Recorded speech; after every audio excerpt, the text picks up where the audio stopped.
Good morning, नमस्ते, सुप्रभात बच्चों। हिंदी की कक्षा में मैं विवेक मिश्रा एक बार फिर से आप सभी का स्वागत करता हूं। आइए आज हम पाठ 8 पढ़ेंगे। पाठ 8 का नाम है भगीरथ की तपस्या और गंगावतरण। गंगावतरण मतलब गंगा का अवतरण। आइए थोड़ी सी चर्चा शीर्षक के बारे में कर लेते हैं। इस पाठ का जो शीर्षक है भगीरथ की तपस्या और गंगावतरण।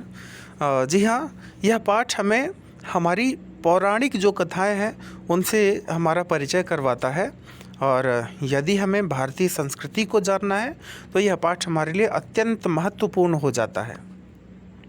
जी हाँ, जिस समय इस तरह के आधुनिक पाठ्यक्रम हमारे देश में नहीं थे तो इस तरह के जो वेद, पुराण, वैदिक वाङ्मय हुआ करते थे, उपनिषद हुआ करते थे, यही ज्ञान का साधन हुआ करते थे। तो ये तो बड़े सौभाग्य की बात है कि एक ऐसा पाठ आपके इस पाठ्यक्रम में है जिसका नाम है भगीरथ की तपस्या और गंगावतरण। तो आज हमें इस पाठ को एक एकांकी की तरह, एक जो है एकांकी अर्थात जो है नाटक की तरह इसे पढ़ने का हमें अवसर मिला है।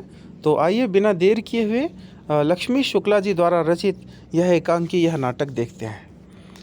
आइए दो बातें आपके साथ। इस तरह से यहाँ पर लिखा हुआ है कि प्यारे दोस्तों, हम भारत के लोग बहुत ही भाग्यशाली हैं। हम एक ऐसे देश में रहते हैं जहाँ पवित्र गंगा बहती हैं।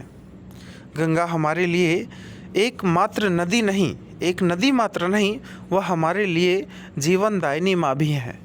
कहते हैं कि गंगा का जल कभी खराब नहीं होता। गंगा को स्वच्छ बनाए रखना हमारा परम कर्तव्य है। प्रस्तुत नाटक के माध्यम से हम जानेंगे कि मोक्षदायिनी गंगा का धरती पर कैसे अवतरण हुआ। जी हाँ, इस पाठ में, इस जो है नाटक में, इस एकांकी में हम यह जानेंगे कि मोक्षदायिनी गंगा धरती पर कैसे अवतरित हुई हैं। आइए पाठ का परिचय मैं करवाता हूँ। यहाँ पर अलग अलग दृश्यों में इस पाठ को बांटा गया है, तो हम एक एक दृश्य की चर्चा करते जाएंगे। ठीक है, आइए देखते हैं। पहला दृश्य शुरू होने से पहले इस पाठ के बारे में क्या बताया गया है। इक्ष्वाकु वंश के राजा भगीरथ के कठिन प्रयासों और तपस्या से ही गंगा स्वर्ग से पृथ्वी पर आई थी। इसे ही गंगा अवतरण कहते हैं। गंगा को पृथ्वी पर लाने के लिए इक्ष्वाकु वंश के कई राजाओं ने अपने 60,000 पूर्वजों के मृत शरीरों की राख की ढेरियों का अंतिम संस्कार कर उनकी आत्मा की शांति के लिए गंगा को पृथ्वी पर लाने के लिए घोर तपस्या की, लेकिन युगों तक वे सफल न हुए। पर इक्ष्वाकु वंश में जन्मे भगीरथ ने घोर तपस्या की और वे गंगा जी को पृथ्वी पर लाने में सफल हुए। गंगावतरण की यह कहानी हम एकांकी के रूप में पढ़ेंगे। जी हाँ, आइए देखते हैं पहला दृश्य। जी हाँ, इस पाठ में आप देख सकते हैं पहला दृश्य जो है, इस जो है छवि के साथ, इस जो है चित्र के साथ यहाँ पर शुरू किया गया है। पहला दृश्य राजा सगर अश्वमेध यज्ञ करते हुए। तो यहाँ पर आप जो अग्निकुंड के सामने जिस राजा को देख रहे हैं वह राजा सगर हैं, और वह इस समय अश्वमेध यज्ञ कर रहे हैं। आसपास उनके सभासद हैं, पंडित जी हैं, और कुछ जो है यहाँ पर सैनिक भी दिखाई दे रहे हैं। तो आइए पहले दृश्य के साथ इस पाठ को शुरू करते हैं। जी हाँ, यहाँ पर देख सकते हैं इस कहानी को जो है एकांकी का एक रूप दिया गया है। आइए देखते हैं। राजा सगर, यज्ञ समाप्त हुआ। अब हमें घोड़े को छोड़ देना चाहिए। जो भी इस घोड़े को पकड़ने का साहस करेगा उसे हमसे युद्ध कर अपना लोहा मनवाना होगा। मंत्री, जो आज्ञा महाराज। सभी लोग, गुरु, मंत्री, अन्य दरबारी, रानियां अश्वशाला की ओर जाते हैं। तो पहले दृश्य में अभी हमें बस इतनी सी जानकारी हुई कि अश्वमेध यज्ञ जो था वो पूर्ण हो गया है। और अश्वमेध यज्ञ के बाद, जैसा कि आपने जो है अगर रामायण की कथा देखी हो तो उसमें भी जो है अश्वमेध यज्ञ का जिक्र होता है। तो अश्वमेध यज्ञ के बाद उस देश के राजा के नाम से एक घोड़ा जो है वो छोड़ा जाता है, और वह घोड़ा जहाँ जहाँ जाता है वहाँ पर उस राजा का अधिकार माना जाता है।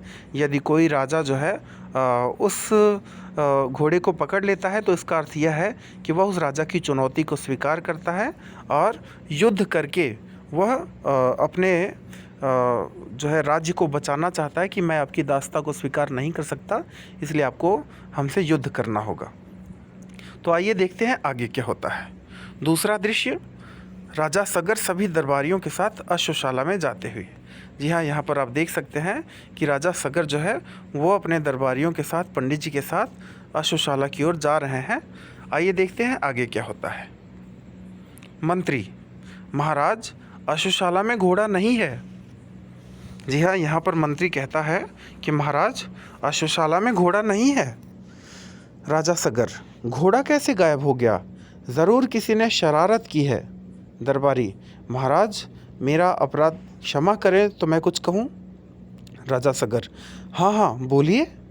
दरबारी, महाराज राजकुमार असमंजस प्रायः इसी तरह की शरारत करते हैं। संभवतया उन्होंने ही घोड़े को कहीं छिपा दिया हो। महाराज सगर कुछ सोचने के बाद महाराज सगर कहते हैं, राजकुमार असमंजस की शरारतें दिनों दिन बढ़ती ही जा रही हैं, लेकिन आज तो हद ही हो गई। हम उसे आज ही देश निकाला देते हैं। असमंजस को देश से निकाला देने की घोषणा के साथ राजा सगर अपने महल की तरफ चल पड़ते हैं। तो जी हाँ, इस दूसरे दृश्य में आपने देखा कि अश्वमेध यज्ञ पूर्ण होने के पश्चात राजा सगर अपने जो है घोड़े की तरफ, जहाँ पे घोड़ा होता है वहाँ जाते हैं, और मंत्री कहता कि महाराज यहाँ पर तो घोड़ा है ही नहीं। तो वो सोचने लगते हैं कि आखिर कहाँ गया होगा घोड़ा। तो एक मंत्री कहता है कि महाराज आपके पुत्र जिनका नाम असमंजस है, उन्होंने ये शरारत की होगी, उन्होंने ही जो है यह घोड़ा कहीं छुपा दिया होगा। तो अत्यंत क्रोधित होते हैं यहाँ पर राजा सगर, और कहते हैं कि मैं इसी समय उसे इस देश से जो है निकालने की घोषणा करता हूँ। तो इस तरह से जो है इस पाठ में अभी हम यहाँ तक पढ़ रहे हैं। आइए देखते हैं अगले पृष्ठ की ओर। जी हाँ, तीसरा दृश्य यहाँ पर हम आप देखेंगे।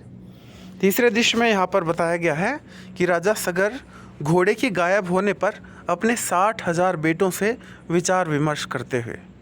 जी हाँ, आप यहाँ पर देखेंगे कि राजा सगर के 60,000 जो है वह बेटे थे, बच्चे थे 60,000। जी हाँ, राजा सगर, घोड़े का इस तरह से गायब होना चिंता का विषय है। जिसने भी घोड़े को चुराया है उसने सूर्यवंशियों को ललकारा है, उसने सूर्यवंश का अपमान किया है। सगर पुत्र, सही कहा पिताजी, यह सूर्यवंश के मान सम्मान का प्रश्न है। राजा सगर, तुम लोग सक्षम हो, कई तरह की विद्याओं का तुम्हें ज्ञान है, अतः तुम लोग जाओ और घोड़े को ढूंढ कर लाओ। सगर पुत्र, जैसी आज्ञा पिताजी, हम घोड़े को ढूंढ कर ही वापस लौटेंगे, अन्यथा आपको अपना चेहरा नहीं दिखाएंगे। राजा सगर, विजयी भव, हमें प्रतीक्षा रहेगी तुम सबके लौटने की। सगर पुत्र राजा सगर से आज्ञा लेते हैं और घोड़े को ढूंढने के लिए निकल पड़ते हैं। तो जी हाँ, यहाँ पर आपने तीसरे दृश्य में देखा कि महाराज सगर जो है अपने 60,000 पुत्रों से संवाद करते हैं और वह कहते हैं कि तुम लोग जाओ और घोड़े को ढूंढ करके लाओ। तो यहाँ पर इस एकांकी में हम तीसरे दृश्य के साथ हम इस पहले भाग को यहीं पर समाप्त करना चाहेंगे, और इस एकांकी के अगले भाग के साथ हम जो है अगले भाग में हम आपको यहाँ से आगे की कथा बताने के लिए जो है उपस्थित होंगे। तब तक के लिए आप सभी अपना ख्याल रखें, घर पर रहें, सुरक्षित रहें। ठीक है, आशा करता हूँ कि यहाँ तक आपको यह एकांकी अच्छी तरह से समझ में आई होगी। ठीक है, और इस पाठ को भी आप एक बार दोबारा से पढ़ें, क्योंकि यह बड़ी ही रोचक कथा है, और ये जो कहानी है ये निश्चित रूप से जो है कुछ न कुछ आपके लिए बहुत ऐसी प्रेरणा लेकर के इस जो है पाठ्यक्रम में लाई गई है, जिससे आप अपनी खोई हुई सभ्यता को, खोई हुई संस्कृति को पुनर्जागृत कर सकें। ठीक है, तो आशा करता हूँ कि यह पाठ आपको अच्छी तरह से यहाँ तक समझ में आ गया होगा। जल्दी ही मिलता हूँ दूसरे भाग के साथ। तब तक के लिए धन्यवाद। आपका दिन शुभ और मंगलमय हो।